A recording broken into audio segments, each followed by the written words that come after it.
শহীদ জিয়াউর রহমান এই ছবিটি দেখেছিলেন। আচ্ছা, দি ফাদার ছবির পরিচালক আসছে কি? ডাক দিয়ে আমাকে কাছে নিলেন, কাছে নিয়ে পিঠে হাত দিয়ে বললেন যে ভালো ছবি তৈরি করেছেন। আমি আপনার প্রসঙ্গে একটা জিনিস বলি, আপনার তো চলচ্চিত্রে 52 বছর হয়ে গেছে, কারণ 74 সালে আপনি মনে হয় সম্ভবত ফিল্মে এসেছেন, এবং প্রথমে আলমগীর কবির সাহেবের সাথেই আপনি।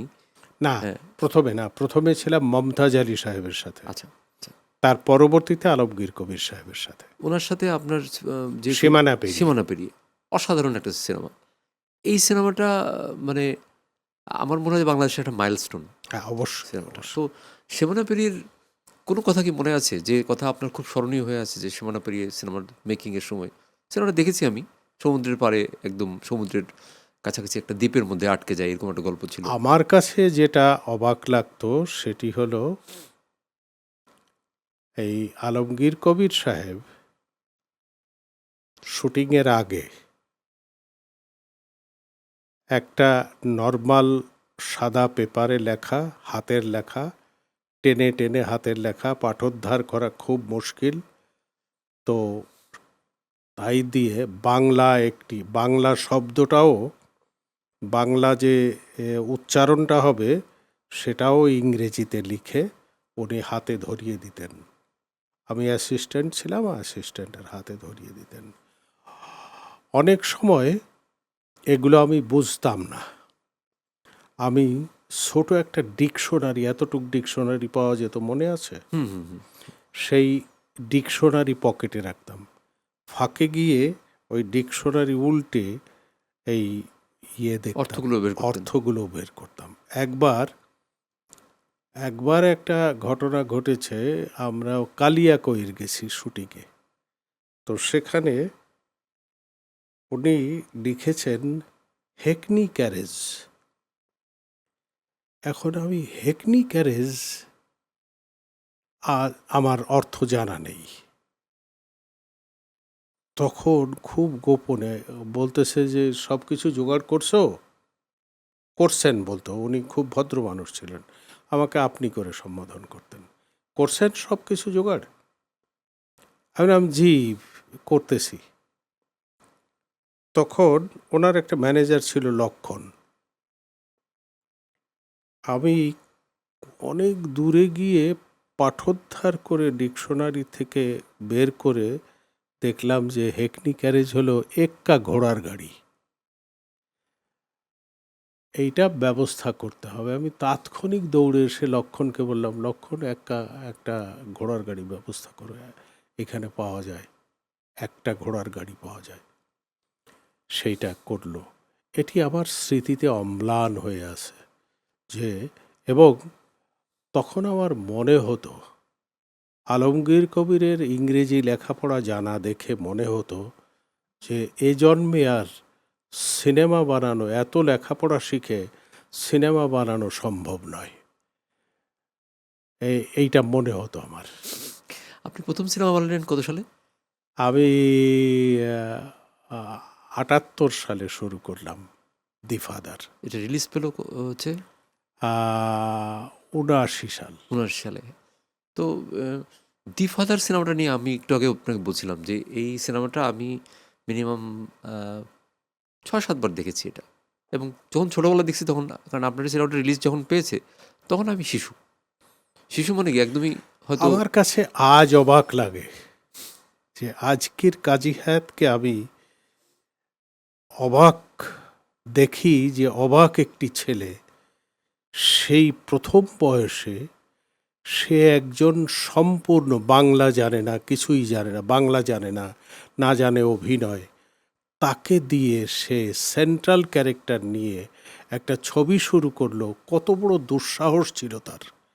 এবং সেই ছবিটা তৈরি হলো, এবং তৈরি হওয়ার পর প্রশংসা পেল, এবং মরহুম মাননীয় ও রাষ্ট্রপতি আমাদের জিয়াউর রহমান, শহীদ জিয়াউর রহমান এই ছবিটি দেখেছিলেন। এই ছবিটি আমি জানতাম না দেখেছিলেন। ওনার মৃত্যুর পরে বিচিত্রায় পড়েছিলাম যে উনি এই ছবিটি দেখেছিলেন। দেখে নাকি বলেছিলেন, মন্তব্য করেছিলেন, এত ভালো ছবি বাংলাদেশে হয়। এবং এর মধ্যে উনি আমাকে জীবিত থাকাকালীন মরার কিছুদিন আগে সিনেমার লোকেদের ডেকে নিয়ে গিয়েছিলেন। সেখানে আমাকে খুঁজে বের করেছিলেন যে আচ্ছা, দি ফাদার ছবির পরিচালক আসছে কি? আমি বললাম জি, আমি হাত উঁচু করে গর্বের সাথে হাত উঁচু করলাম। তখন আমাকে ডাক দিলেন উনি। ডাক দিয়ে আমাকে কাছে নিলেন, কাছে নিয়ে পিঠে হাত দিয়ে বললেন যে ভালো ছবি তৈরি করেছেন, এটা রঙিন হলো না কেন? আমি বললাম sir, due to poverty. Poverty থাকবে না, আমি টাকা দেব, ছবি রঙিন করতে হবে। এখন আপনারাই পারবেন নতুন নতুন কিছু তৈরি করতে। আমি দেখেছি খুব ভালো ছবি হয়েছে। আর নাজমুল হুদা সাহেব ছিলেন তখন তথ্যমন্ত্রী। নাজমুল হুদা না, আরে সানজিদা বেগমের স্বামী কে যেন ছিল,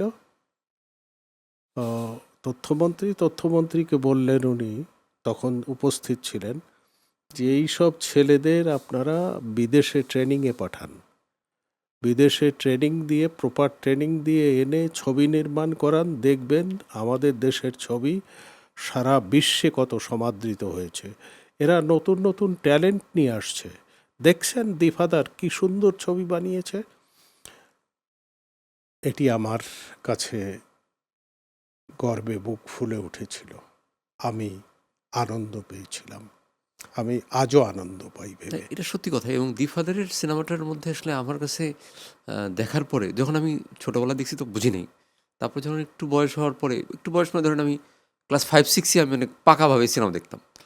তো আমার কাছে মনে হয়েছে এটা মনে হয় আমাদের দেশে কেউ বানায়নি, এটা দেশের বাইরে কেউ বানিয়েছে। তো পরে আমি তখন তো ছোটোবেলায় যেটা থাকতো যে পরিচালকের ব্যাপারটা অত ইম্পর্টেন্ট থাকতো না, কে কে আছে কাস্টিং। ক্যান ইউ ইমাজিন যে একটি ছেলে, বাঙালি ছেলে, সে একজন ইংরেজকে সিকোয়েন্স বুঝিয়ে ডায়লগ বলে, তাকে প্রম্পট করিয়ে ডায়লগ বলিয়েছে, ডাবিং করিয়েছে, সব কিছু করিয়েছে একজন ইংরেজকে, সলিড ইংরেজ, যে বাংলার বও জানে না। এটা খুব আশ্চর্যের ব্যাপার। এটি দুঃসাহস না? এটা শুরু যে করেছিলাম আমি, আজ আমার ভাবতে অবাক লাগে যে আমি কিভাবে, কেন শুরু করেছিলাম এটা। কি দুঃসাহস ছিল আমার মনের মধ্যে যে আমি পারবো। হ্যাঁ, আমি পারবো। মানুষ অনেক কিছু পারে, ইচ্ছে করলে পারে। আমি পেরেছিলাম, যদিও খুব একটা নান্দনিক কোনো কিছু হয়নি, তবে একেবারে ফেলে দেওয়ার মতো ছবি হয়নি। না, নান্দনিকই হয়েছে এটা। আপনি হয়তো বিনয় করে বলতেছেন নান্দনিক হয়নি, কিন্তু না, এই সিনেমাটা আসলে আপনার চলচ্চিত্র জীবনের যত সিনেমাই আছে, মানে আমার কাছে মনে হয় যে অন্যতম সেরা। আমার কাছে মনে হয়, এটা আমি জানি না। আমার কাছেও অন্যতম সেরা মনে হয়। পরে আমি পথভ্রষ্ট হয়ে চলে গিয়েছিলাম। এই ছবিটি করে অনেক দুঃখ পেয়েছিলাম। মুক্তি দিচ্ছিল না, যারা মুক্তি দেওয়ার মালিক তারা মুক্তি দিচ্ছিল না। তারা আমার মুখের উপর আমার প্রযোজককে ডেকে নিয়ে বলেছেন যে এই সব ছবি চলে নাকি, এই সব ইয়াং ছেলেদের দিয়ে কি ছবি বানাইছেন, বানাবেন বয়সী লোকদের দিয়ে, যাদের জ্ঞানগম্য আছে, এরা তো এক্সপেরিমেন্ট করবে আপনার টাকা নিয়ে, এদের দিয়ে ছবি বানান কেন? এই সব বলেছিল আমার চোখের সামনে, আমি বসা টেবিলে, ওই পাশের টেবিলে সেই মালিক বসা, যারা প্রযোজনা, যারা ডিস্ট্রিবিউটর। মুক্তি দেবে, ডিস্ট্রিবিউটার মুক্তি দেবে, আর এই পাশে বসা আমার প্রযোজক। এই কথাটা শুনতে আপনার কেমন লাগবে? এটা তো খুব কষ্টের, মানে চরম কষ্টের প্রথম সিনেমা, এবং আপনার সন্তানের মতো সন্তান, আমরা তো জানি। ভেতরে আমি অনেক কেঁদেছিলাম, এবং যার ফলে আমার নিজেকে পরিবর্তন করেছিলাম।